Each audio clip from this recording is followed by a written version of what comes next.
இந்த சாலையில் தூரமாக ஒருத்தி சைக்கிள் ஓட்டிகிட்டு வரா பாருங்க, அவள் தான் என் பொண்ணு. 1997 98 வாங்கப்பட்ட சைக்கிள். 25+ இயர்ஸ் ஆகிடுச்சு.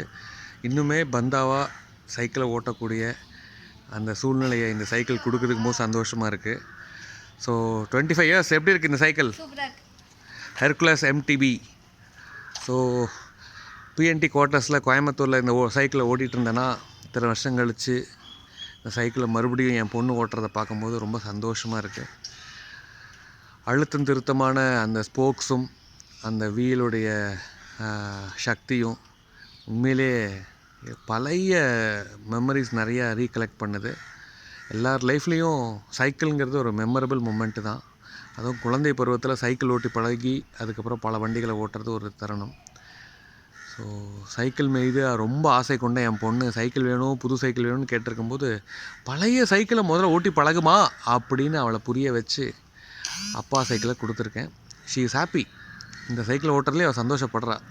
ஸோ இதுக்கப்புறம் என் சின்ன பொண்ணு குட்டி சைக்கிள் வேணும் அவள் ஹைட்டுக்குன்னு கேட்டுட்ருக்கா. பாருங்கள் என்ன ஸ்பீடாக வரா பாருங்கள். Very very very very memorable moment. அப்போ அப்படியே நில்லு நில்லு நில்லு நில்லு நில்லு அப்படியே நில்லு. எப்படி இருக்குது இந்த சைக்கிள்? Hercules MTB. இங்கே பாரு. ஸோ 2024 இந்த சைக்கிளை இத்தனை வருஷம் கழிச்சு ஓட்டுறது ரொம்ப சந்தோஷம். ஓகே, இன்னொருத்தி இருக்கிறா, அவளுக்கு புது சைக்கிள் வேணும்ன்ட்டு இங்கே உட்காந்துருக்குறா அடம் பிடிச்சிட்டு. உன் சைக்கிளே வேணுமா? சரி, உன் சைக்கிள் ஃபைட்டிங் மாஸ்டர் அவள்.